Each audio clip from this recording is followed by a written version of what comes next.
Hyena time.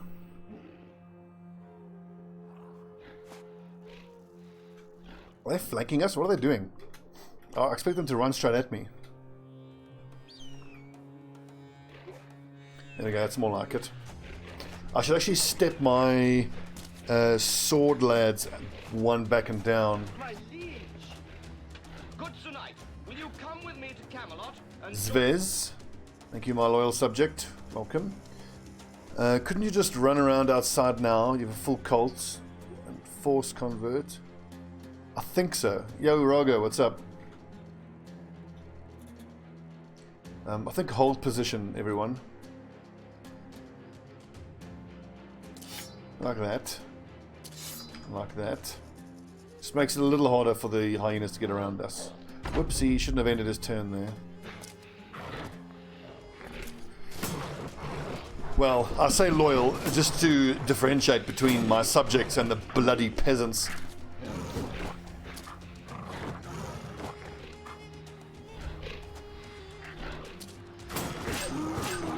Get reposted, nerd.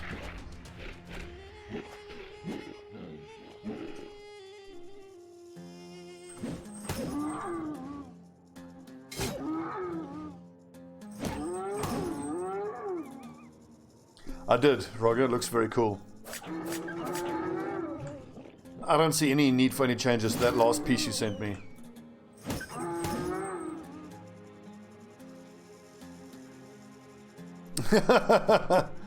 Fucking frosty towel. You shouldn't be teasing me about cricket. Considering you were the lads who ostensibly invented the damn game. It's a little embarrassing for you that every colony the game went to, they all played better than you guys do.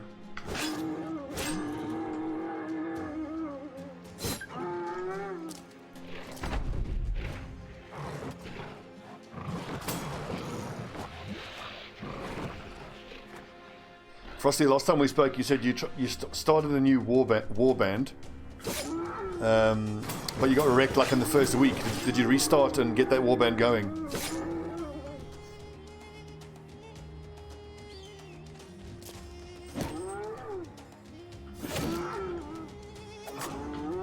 Oh yeah, you better run.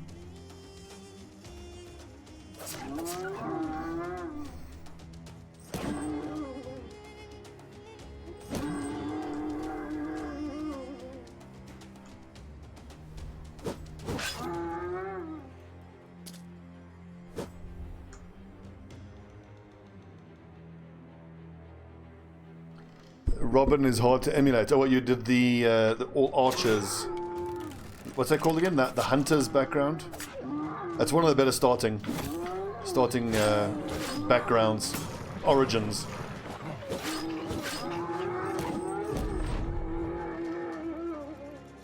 Funny enough, though, in that particular origin, the amount of money you have to spend just buying ammunition can actually, you know, be a bit of a demand on you. Little puppers. Are you out of your mind? These are hyenas, dude.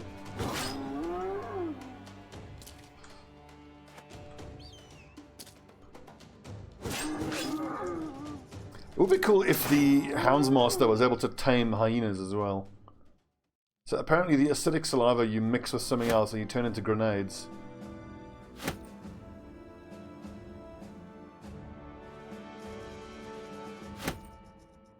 So we shall give that a try. Oh yeah, Nachtzers, you got to be super careful. In the early game, within the first like 60 days, I just try to not fight them. Your lads don't have the accuracy to fight them, and if you don't have stockpiled spears, if your entire front line is not using spears against Nachtzers, you're going to have a bad time. Cash money!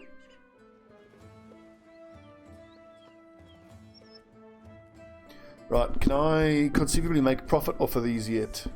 707, no, not yet.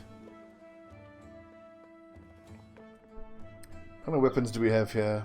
Two-handed safe. I could start buying up battle whips, but I mean, now that we're down here...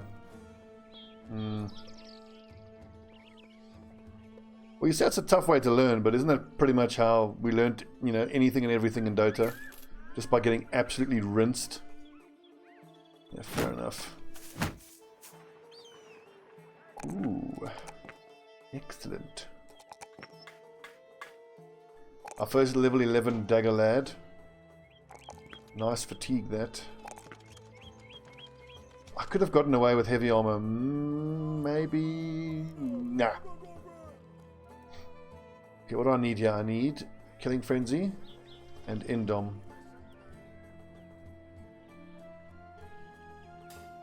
Level 9 Goon.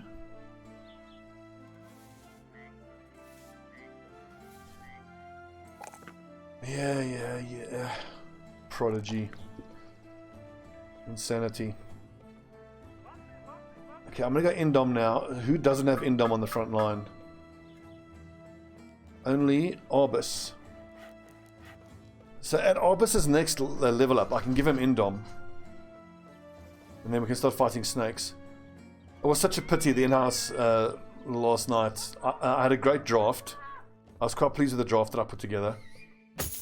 I first picked AA and then picked up a Zeus in this as my second pick, which the intention was to confuse them because they thought that that's a mid pick. But we played Zeus 4, AA 5, and then we had Kunkka, and who else did we have? Slardar, and then a Razor.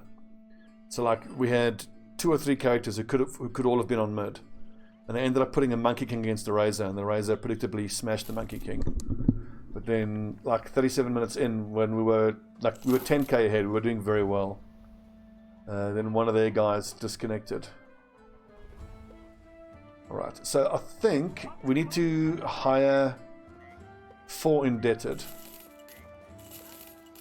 And we'll just keep them around. Oh, beautiful. Oh, such a pity that star is in Resolve, not in Fatigue. Well, I mean, Super, we spoke about that as well. We thought that they would have us in the late game. But the Cocoa Rum buff was doing work, and as long as I hit the bristleback with AA ult, it's just a one fight. It felt like we had that. I mean, we were 10k ahead at 37 minutes, and we were really, really in a position to keep going. I was confident we could have won. But it's so typical of Flax. Like, you know, he doesn't say any of us played well. All he says is, "Oh no, you know why you could have lost with that draft." Like, right, so I'm like, so what I'm hearing you say is, you like my draft. Okay, so we have Ulfert, who I'm hoping to convert. Tamim is just a straight sacrifice.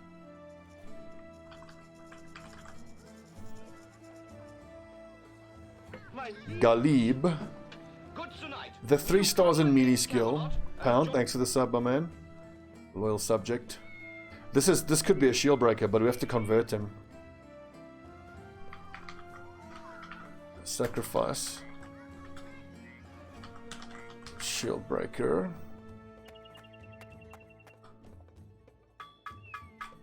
If he converts, we'll keep him. Oh, so close. He's actually only a 3-star lad, so that's a sacrifice.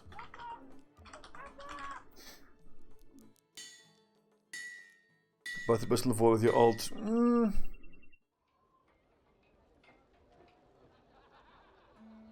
Well. Ulfert is... I could just make him the shield breaker, but then again, no, we're gonna... Okay, we're gonna make him our replacement for Mazuma. Because sadly... we probably... No, wait, hang on. Prophet is 1 level above Chosen. We're going to end up sacrificing Mazuma to get 1 piece of the Davkul armor. And what I need more than anything is for Marden to be the highest level so he can use the AoE fatigue increase. So then this is going to be our monolith tank. Heavy armor monolith tank. Okay, this lad needs a name. Which one of you viewers haven't given me a name yet? Okay, so sacrifice, shield breaker.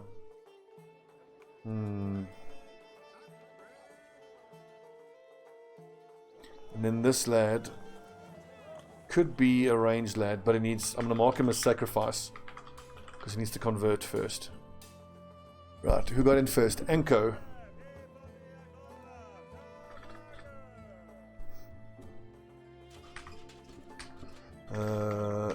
Enko. Fresh meat. Fresh lads looking to do work for Davkul. Okay, so we got a spare goon. We have Enko, who I actually wouldn't mind getting a bit of experience on him.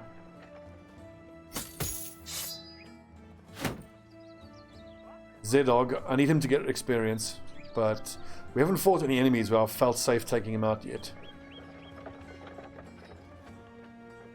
Our daily rate is only 209 with, what, 19 lads? Excellent. Okay, that'll do for now.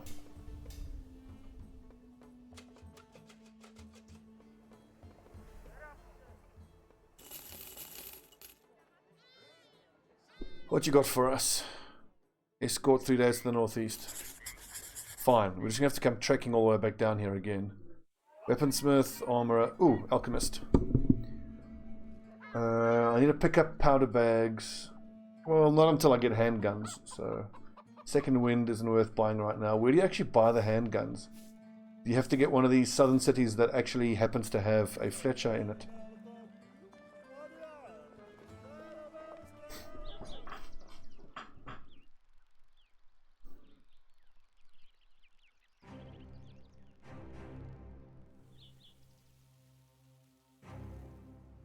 $200, nice. So you're just getting started, Pound.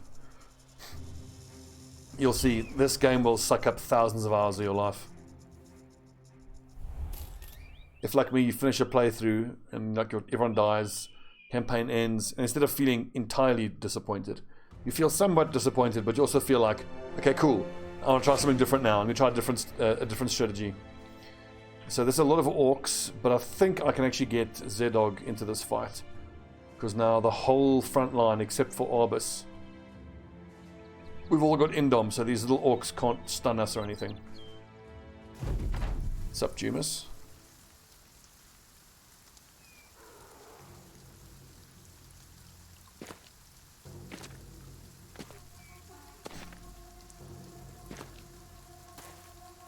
Now, these caravan hands, good, just move back.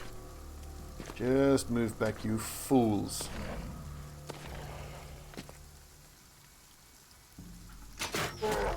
Good hit.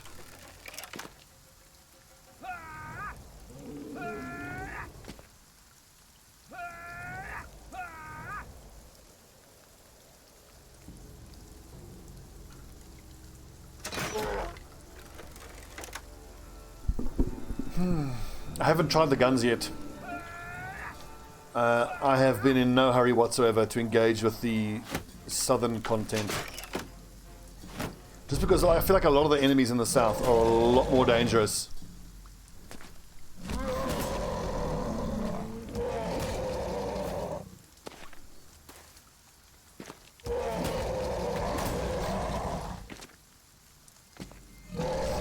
But you know, looking at this little fire stick thing, if there was a... because that's like a tier 2 weapon, it basically does the same damage as a boar spear. If there was a tier 3 version of it, it would be pretty damn good and might even make me consider making spear specialists. The problem I've always had with spear specialists is how little damage they do. But even if it's only once per battle, you allow them to be able to do an AoE hit. That's big.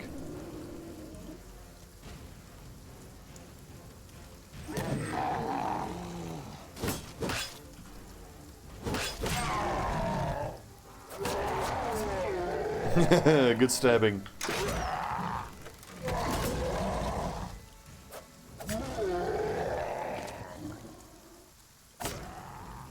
I can't think of it. I've never seen the AI actually use that.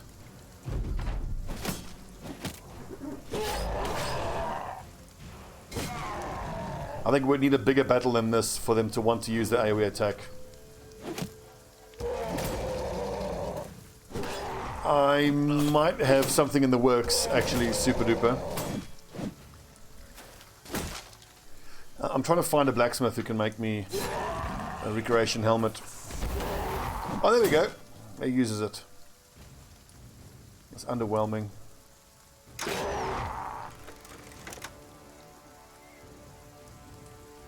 So we actually spoke about this in an earlier episode.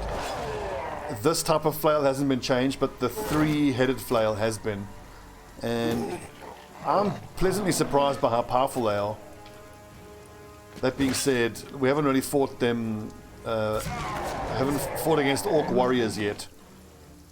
But the couple times we fought orc warriors, I just made sure that my flail guys move up and down the line to make sure they're fighting the orc warriors that aren't wearing helmets. And I mean, when they're hitting unarmored heads, they are devastating. And I haven't even upgraded them yet to three-headed flails, which I hope to do. Sup, Janek?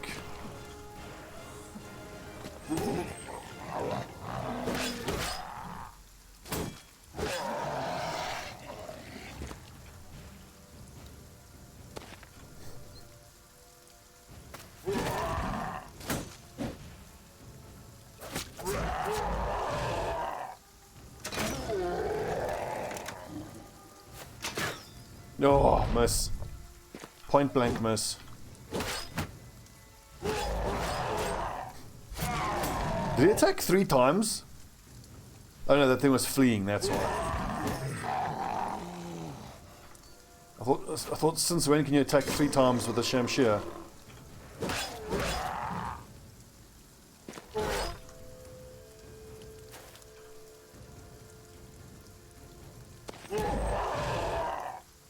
Yeah, the AI are terrible kill stealers. Off with your head.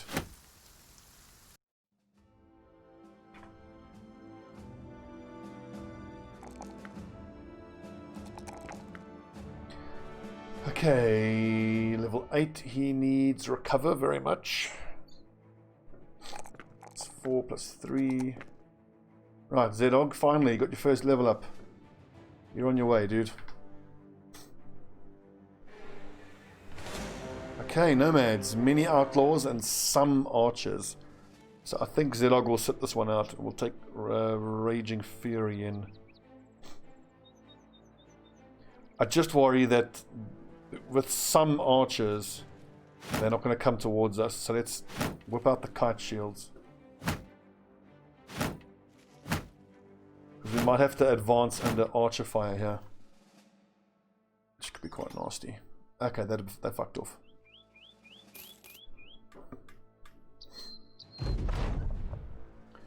Ooh. Ulfert sacrifice ranged. Show him the darkness. Right. Who said earlier? Ostfries. Welcome, Ostfries.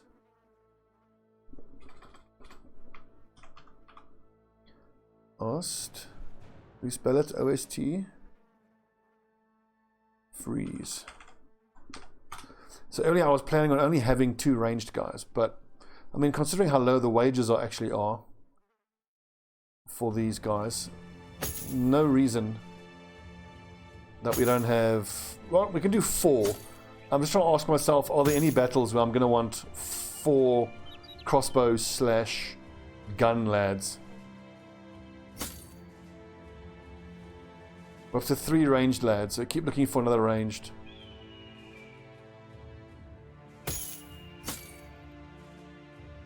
Right, Ostfries, just stand there all naked, just to remind me.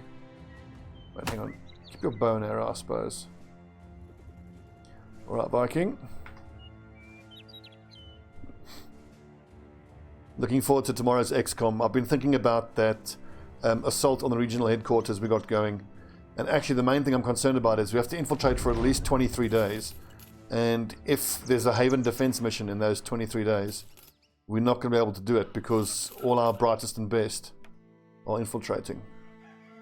So at least in that country, I might just throw everybody into hiding. You can even make an argument for sending all of my countries, everyone into hiding, even if just until we get that mission done.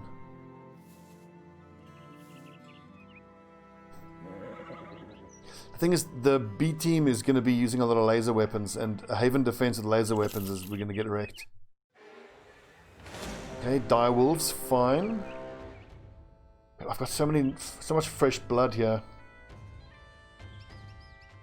We'll take a look. We'll get it to 100. We'll boost it, and then see what the enemies are. I think with the team we have and the mag weapons and the armor, I think we can fight 35 aliens. If I'm careful with pod activation management, and we do a rear guard fighting action where we aggro a pod, move back, pull them into Overwatch, so on and so forth.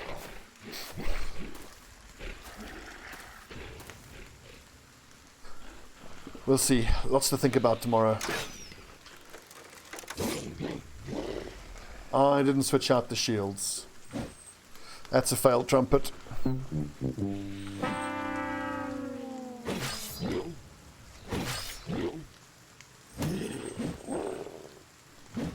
I think I gotta think a little bit more before these battles start. Like, knowing that we're going to get flanked by direwolves, I should be starting with 5 in the middle, 5 right behind them, and then these tank lads should be there. So that if the enemy wants to flank, they have to go an extra couple squares, and we leave those spots open, incentivizing them to try to flank themselves. Well, I mean, multiple surround themselves.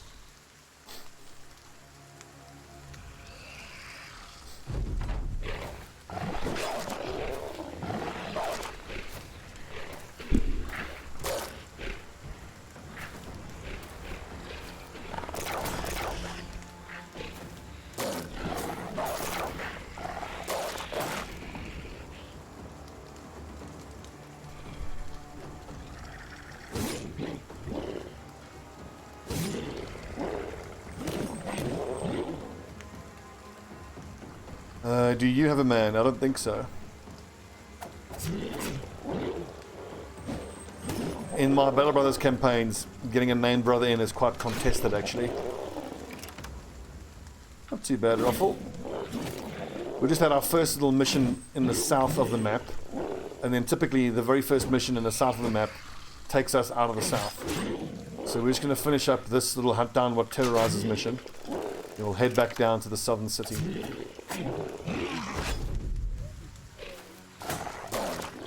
And also, while we're operating in the south, if we find any groups of nomads we can fight, we're going to fight them. Hopefully we can start upgrading to southern weapons.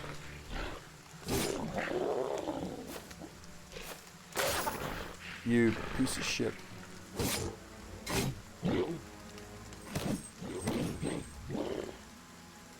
Oh, definitely. I'm just going to find the city that has the arena.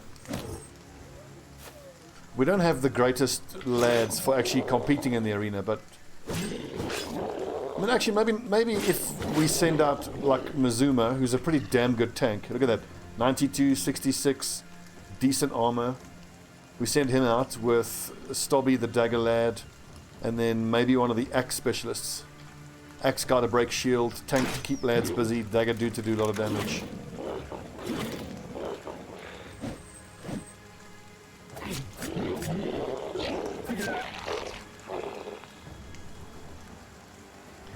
Okay, cool. That's good to know. Thanks, Super.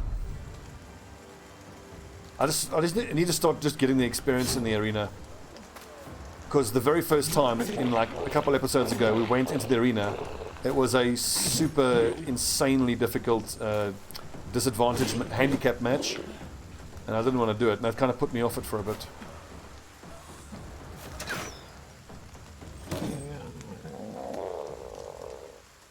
No gladiator event going. Yeah, I don't think we want to be fighting actual gladiators. What are these worth? Saber-tooths. Third eye. I should sell all these crafting. Junk. Loaded junk. Well, I mean, once I have fully leveled lads with decent armor, then we can try to be a bit more aggressive with that tournament. Oh, we got to turn these into armor attachments. The saber teeth, I don't know what I actually do with them, so we'll only keep 3 of them.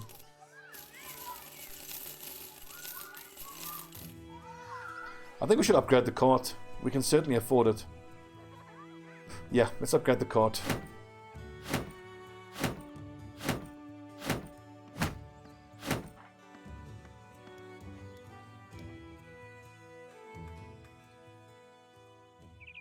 Oh yeah, if you fight a swordmaster and you don't have your ranged guys, you are going to struggle. The mercenary company has to carry a lot of equipment and supplies. By using carts and wagons, you can expand your available inventory space and carry even more. Bam! A cart. Excellent. Wait, was that free? Oh, there goes the cost. For a second I'm like, Davkul has provided us with a free cart, brothers. That gave us 27 inventory space. Excellent. Let's go south, but we'll take the long route, do some exploration. A few marksmen and mini raiders, why not? This is all good XP for the lower level boys. Is there a level 11 goon? There is. We'll take him out, let the other goon get some seasoning here. James.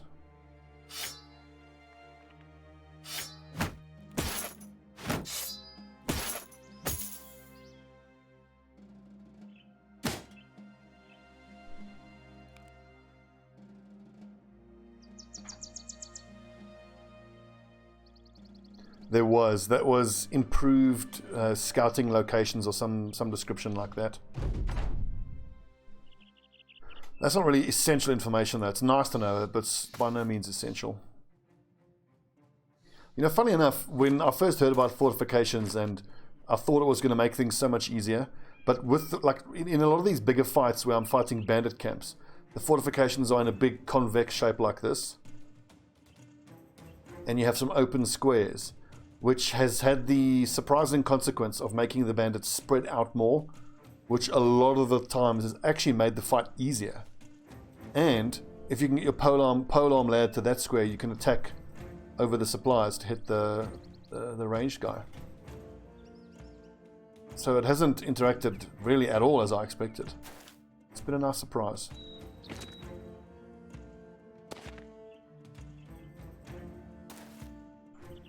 God, all crossbows. Yeesh.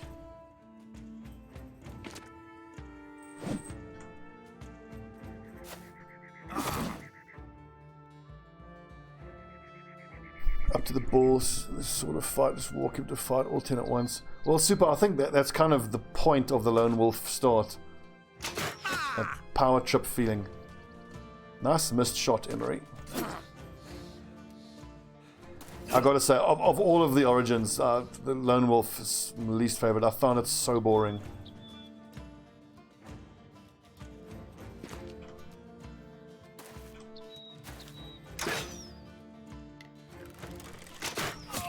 Are we? So we are sitting on this money, but like I do have a lot of lads who need to be using light armor primarily. So basically we need to start saving up and buying a whole lot of noble mail and Saleh helmets.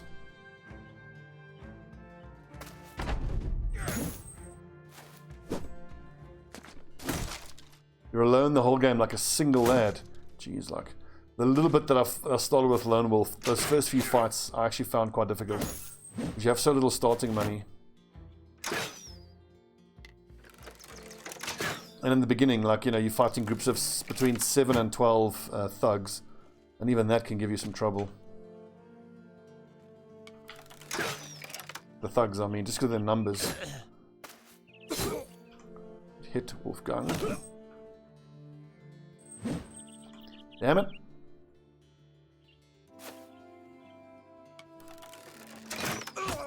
Oh! I'm telling you, man, that mission a couple episodes ago where we fought the caravan and it got us our first arbalest, that has been a real kickoff point for this campaign. I mean, just having that arbalest, even one guy with a tier 3 crossbow, it just allows you to do so much damage. And the second one, forget about it. Yeah, the morale check is an issue, and those little thugs aren't going to miss when there's 6 of them surrounding you. Yeah, but you got to survive those first couple fights to get Lone Wolf and what's it called? Underdog.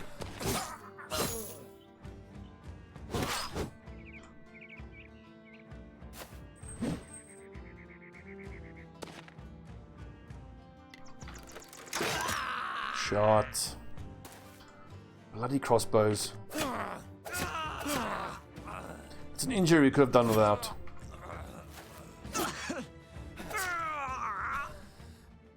Easy fight. I actually needed that flail, funnily enough. Colgartler, you're up, buddy.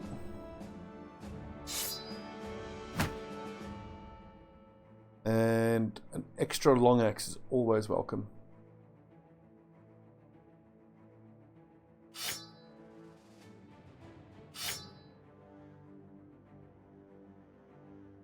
These are all worth repairing. That's good money. Excellent money. Go straight for crossbow usage. It's just superior to bows in the early game. Easier to hit. And then we got our sacrifices here.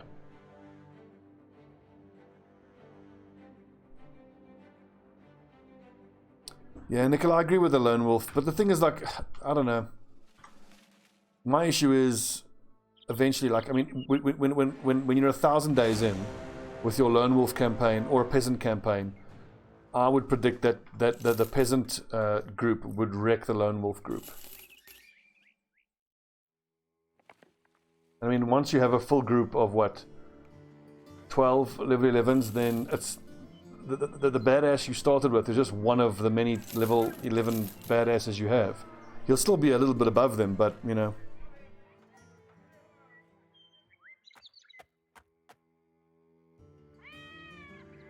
Yeah, take me south, please. 2 days to the west. Eisenfest. No, we are going to the south. Find Reanimator's Abode. I'm going to find that because I can clear it out immediately. Okay, and now we've got so many lads. We're only going to be looking for Mount Bulkhead. Well, where's that? The shadow. I should have paid attention.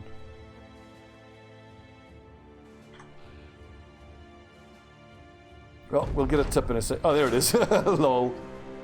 What's in there? Lots of fallen heroes. Run away! Many goblin wolf riders. This is the pack I wanted to kill earlier.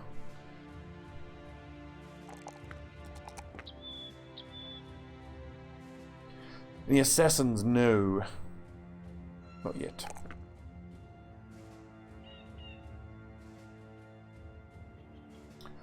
So for my two-handed flail lad, will I be able to use the swing two-handed flail thresh? Will I be able to use thresh and indom in the same turn?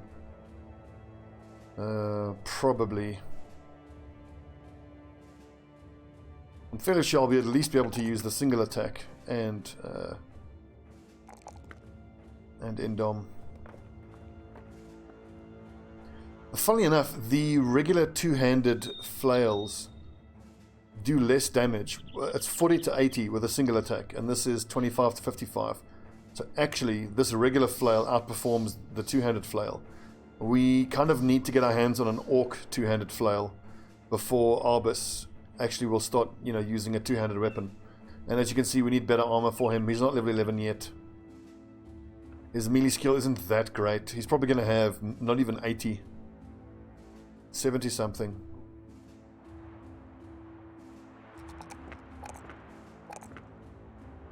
Not exactly inspiring, is it?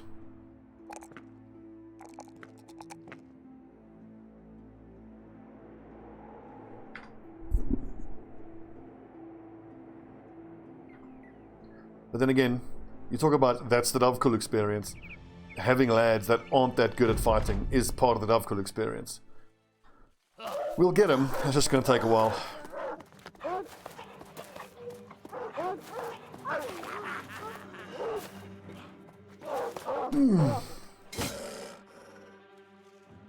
One of my ambitions in this campaign is to get our hands on a dumb noble and convert him.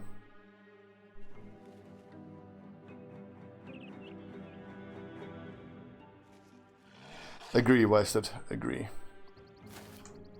And we haven't actually ran into many vampires yet.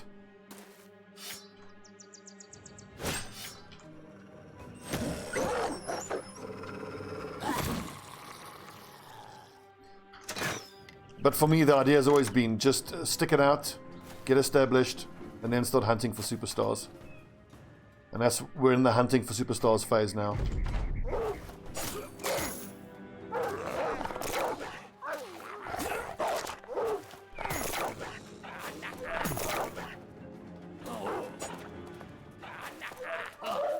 Oh, nah.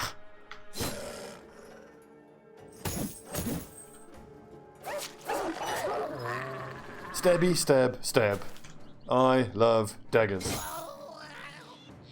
Speaking of which, if we're going to be running around the south, we can get a Catal soon enough, I hope.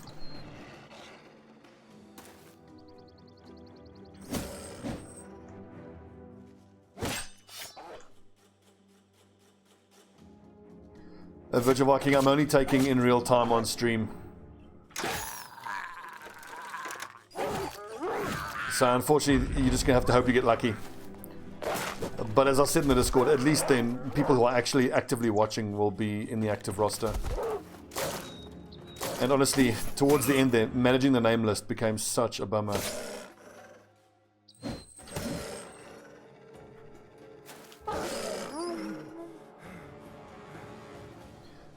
Flail, Headhunter, Crippling Strike. I don't think we're taking Crippling Strike on a lot of our lads. Just because like the base damage isn't as high as I would always want. The armor destruction, armor pen is average. For me, I really want, if I'm going to take Crippling Strikes, for example, I'll give it to a dagger guy because I'm hoping that I can then cripple a big bad like an orc or an unhold, which I just don't see myself doing with a flail. It might be worth it. I can see if I can justify the perk. And also then, for the two-handed guy, you can't actually use Lash to guarantee hit the head. So then I feel like the Headhunter perk is less useful for the two-handed variant. Is there a taxidermist around here somewhere?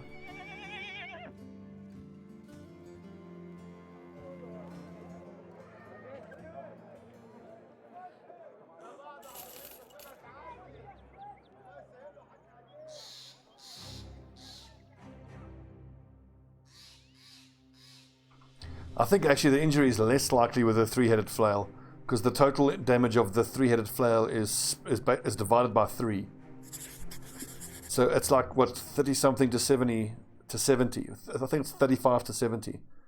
But that's 3 separate strikes. Where am I going?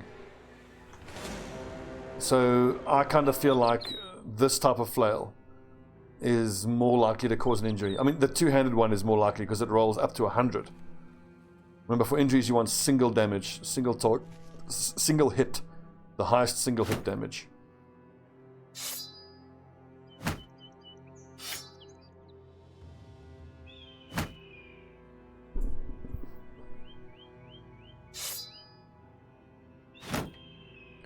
Exterminator, sorry mate, like I said, it's only going to be live in real time on stream.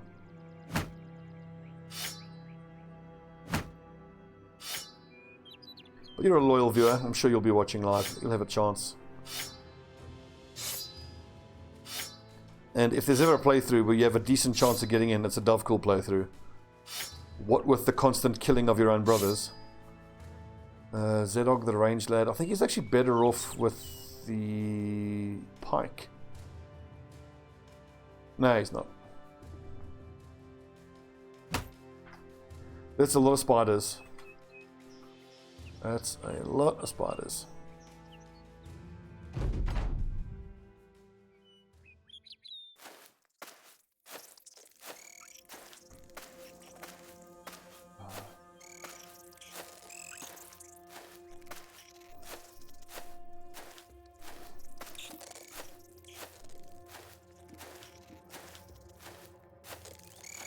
Yes, Virtual Viking, actually, in the total campaign, whoopsie, wrong button, there's been loads. If you meant just tonight, yes to that as well.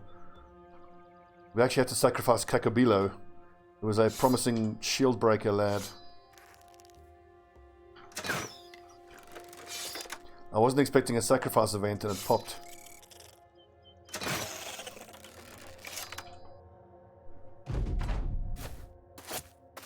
Eventually, if money allows, we will upgrade all these boar spears with fighting spears.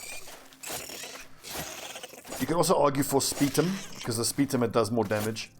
But you can't, with the Speetum, you can't attack and break a spider web.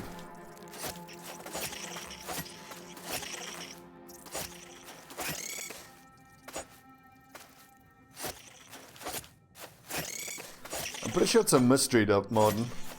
But from all the descriptions in the text, it's like a dark, shadowy figure.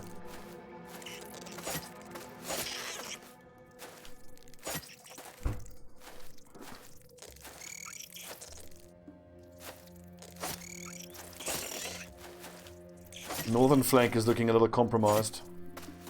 Sparrow 4 is doing amazing work. Yes.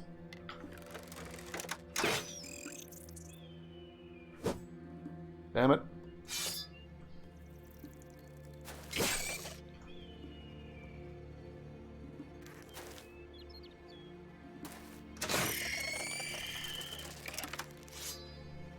Die, spider bastards.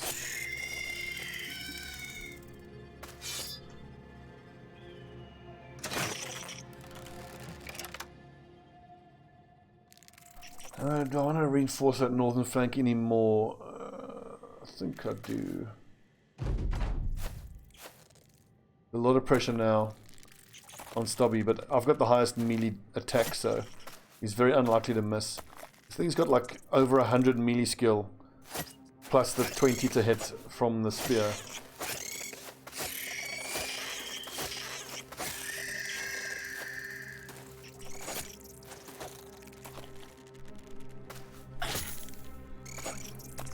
And as it was pointed out by one of the YouTube commenters, for fighting these spiders, Warbrands are amazing as well. Because the Warbrand also has the low AP cost where you can attack twice a turn. I still prefer the spears myself. Just because the spears have the plus 20 chance to hit, as opposed to the plus 10 to hit from the sword. Good lads. Good stabbing. I think we've broken the back of the swarm. Nice double kill.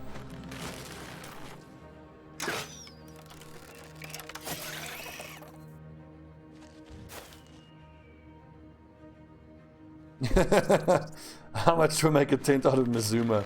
Hopefully soon. My worry is that if he becomes a prophet, he then will never be sacrificed, and we need Marden to be the prophet.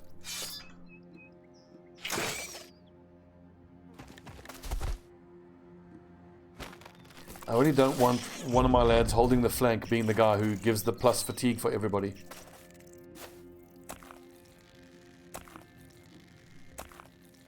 He is really good. Well, I mean, it's not that he's... Well, I mean, he's got nice defense, and he's got pretty damn good resolve. But just you want your bannerman to be the prophet. So then every turn he's either using, you get a skill that's almost like rally, but it gives everyone within range plus fatigue recovery.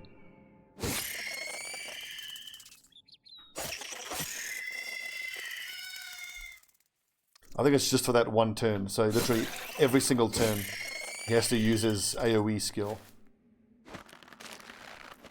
So obviously he's not outputting damage, but that's fine because 11 other lads are getting a fatigue buff. Damn it. So I would say it's totally worth it. Careful! Emery.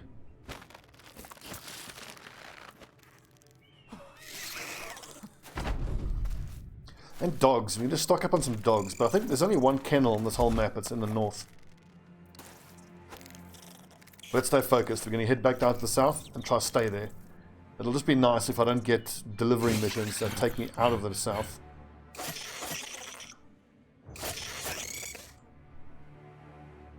So you see, we're finally operating in the south. Only took me 190 days.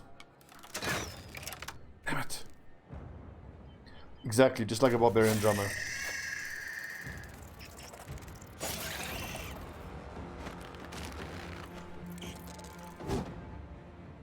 And in the longer, more drawn-out fights, the extra fatigue recovery is just amazing.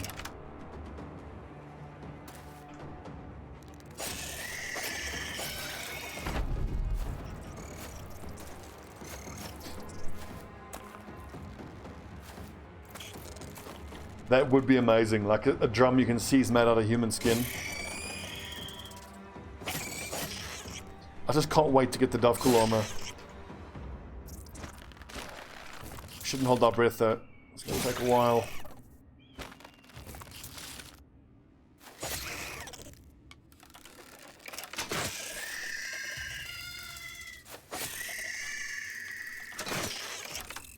Spiders cannot stand against the might of Davkul. Their corpses litter the battlefield. We don't care. So eventually I want to have the Lerock armor, the Davkul armor, and the Conqueror's armor. I seem to recall something about if you defeat the Black Monolith, even if you destroy the Conqueror's armor, it still drops. God, Anko, they don't have scorpions, they have much worse. The snakes are dreadful to fight against. Which reminds me, I should probably have been stocking up on antidote.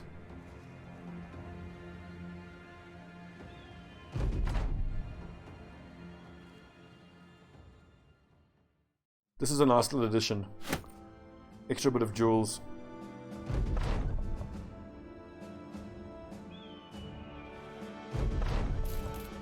Right, please tell me one of these southern cities has a taxidermist.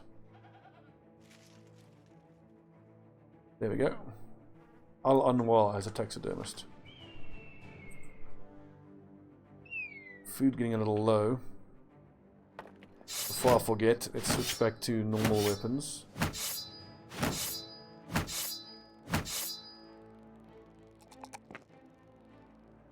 Oh man, defensive numbers, not good.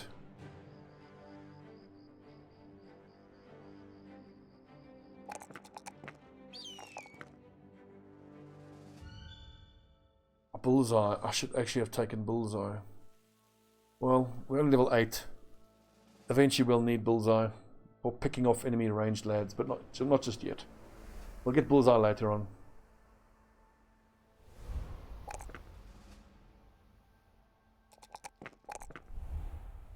Light armor polearm. He uses light armor, so Colossus. No, but Nimble first, then Colossus at 9. At 10 we get Colossus, then after that I've got 2 points.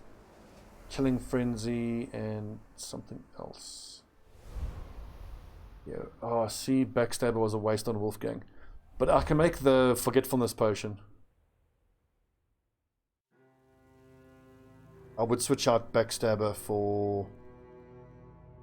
Indom for a backline guy, not really necessary. Maybe Quick Hands so that he can shoot a crossbow. But no, he needs a shield and something else.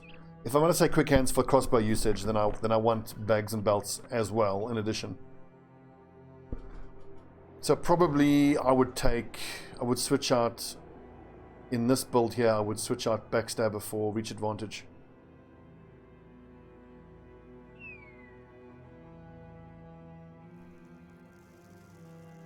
Now, Wolfgang is named after Wolfgang Amadeus Mozart, who is a viewer. Many legionaries, an honor guard, and an ancient priest. No thanks, I don't fancy that. Lots of outlaws, some archers, a few leaders. That's actually doable. Should we try this in the morning?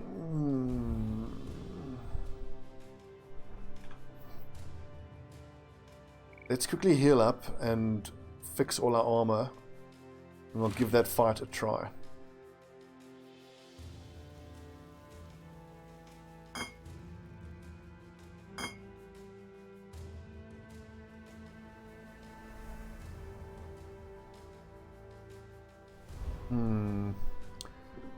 A leader, archer, outlaw.